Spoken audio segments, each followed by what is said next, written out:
The second element is crisis communication plans. With regards to TMI, the plans were just not in place.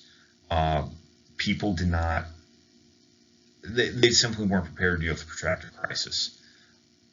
Their communication was haphazard, and there was no rhyme or reason to it prior for the first few days after the issue was noticed.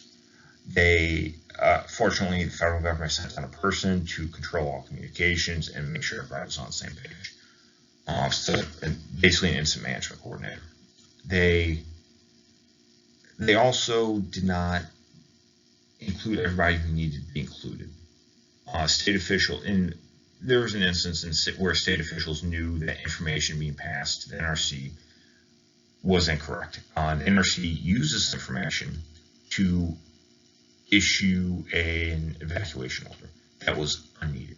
If the state officials would have been aware, they could have simply told the NRC that your information is correct and does not warrant a full evacuation, or any evacuation to be firm.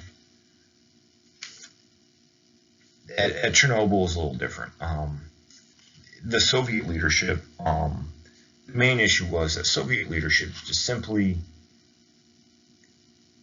had poor management structures in place. They incentivized reporting, vertical reporting over lateral reporting. That means that information went up to management, and the management passed it back down to lower level people. Issue is that the Soviet leadership, as I previously mentioned, basically incentivized false reporting.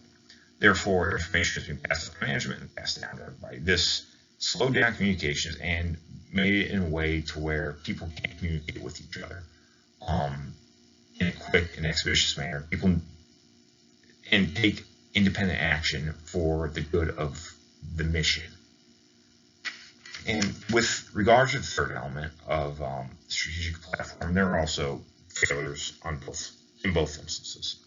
At 3 Mile Island, the town simply did not have emergency management plans, and it had emergency management plans, but they did not include evacuation plans.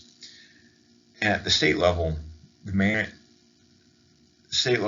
the governor did not have any kind of group that was predefined as his radiological emergency group or any kind of group like that.